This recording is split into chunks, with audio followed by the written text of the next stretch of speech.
Guys, welcome back to my channel Pallavi tarot 666 और मैं हाजिर हूँ एक रीडिंग को लेके जिसका टॉपिक है कैंसर कर्क राशि।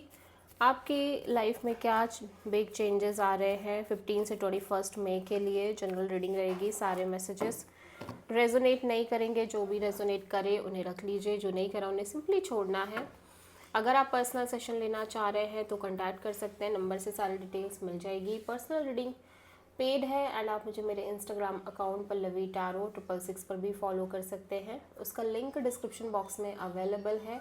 मैं वहाँ पर डेली वीडियोस अपलोड करती हूँ आपके रिलेशनशिप, लव लाइफ और करियर के लिए। और अगर आप टैरो कार्ड रीडिंग सीखना चाह रहे हैं तो भी कॉन्टैक्ट कर सकते हैं।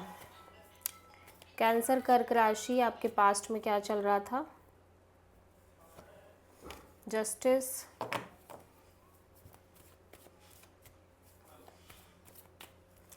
प्रेजेंट में क्या चल रहा है कैंसर? 9 of wands. 15 से 21 मई के लिए क्या आ रहा है कैंसर आपकी लाइफ में? King of wands. सबसे बड़ी चैलेंज में क्या रहने वाला है कैंसर आपके लिए? Tower.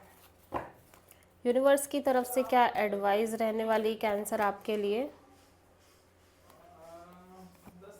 Night of cups. And hidden factor में क्या आ रहा है कैंसर आपके लिए? 7 ऑफ पेंटिकल्स। ओवरऑल क्या एनर्जी रहेगी कैंसर के लिए? 6 ऑफ कप्स।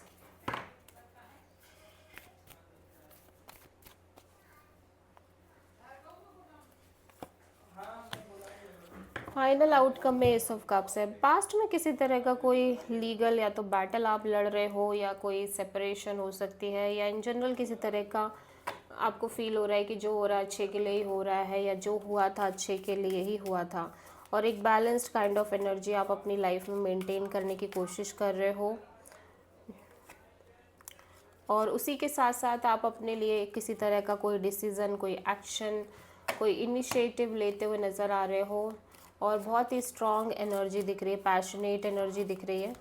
प्रेजेंट में मैं देख रही हूँ कि आप बहुत ज़्यादा टायर्ड फील कर रहे हो, एग्जॉस्टेड फील कर रहे हो, और बहुत ही ज़्यादा हर्ट भी है, पेन भी दिख रही है, जस्ट बिकॉज कि आप किसी चीज़ को लेके बहुत होपफुल हो कि ये चीज़ होगी, ये सिचुएशन वर्कआउट करेगी, या ये चीज़ जो आपको चाहिए वो मिल जाएगी, या वट जो भी अदर कोई फैक्टर हो जो आपने सोचा हो आगे के लिए, कोई रिज़ल्ट, वो उस चीज़ को लेके आप थोड़े से थकाऊ फील कर रहे हो, क्योंकि वो चीज़ें शायद हो नहीं पा रही जिस तरीके से आपने सोची है। ठीक है।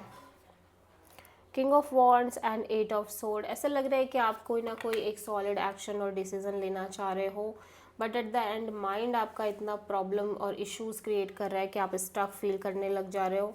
लगातार कोई नेगेटिव थिंकिंग, ओवर थिंकिंग रह रही है। सबसे बड़ी चैलेंज में टावर है। सबसे बड़ी चैलेंज में ये है कि चीज़ें अनएक्सपेक्टेडली चेंज हो रही हैं, बदल रही हैं, स्पेशली जब बात आ रही है किसी तरह की नई शुरुआत को लेके, न्यू बिगिनिंग, न्यू अपॉर्चुनिटी, या किसी तरह के न्यू पर्सन को लेके। सडनली चीज़ें बदल रही हैं, सडनली चीज़ें चेंज हो रही हैं, और कहीं ना कहीं इस एनर्जी को आप लंबे समय से डील कर रहे हो, सो ये डिफ़िकल्ट भी हो रहा है। Queen of cups. यूनिवर्स कह रहा है कि लेकिन आप जिस भी सिचुएशन में हो वहाँ पे बहुत सारा लव और अफेक्शन है, और आपको इस सिचुएशन में स्मूथली आगे बढ़ जाना चाहिए। 7 ऑफ पेंटिकल्स यहाँ पे क्यों आया है? Queen of sword. ऐसा लग रहा है कि आप लगातार एक wait and watch kind of mode में हो, किसी तरह के अगेन एक क्लैरिटी को लेके या डिसीजन को लेके। 6 ऑफ कप्स यहाँ पे क्यों आया है cancer? Page of pentacles.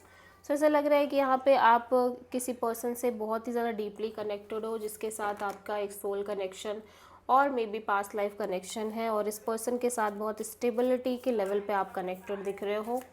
S of cups एक नई शुरुआत को शो कर रहा है। 7 ऑफ सोर्ड, लेकिन मेंटली आप इस नई शुरुआत से भाग रहे हो, और इमोशनली आप डीपली कनेक्टेड हो रहे हो। सो कॉन्ट्रडिक्शन है कहीं ना कहीं इस एनर्जी में बहुत ज़्यादा। So this is the reading for cancer. आप किसी एक्वेरियस से, लिब्रा एंड स्कॉर्पियो से प्रोमिनेंटली डील कर रहे हो। आई होप कि रीडिंग रेजोनेट करी होगी, पसंद आई होगी। अच्छी लगी है तो प्लीज़ चैनल को लाइक शेयर और सब्सक्राइब करें और कमेंट करें। So thank you.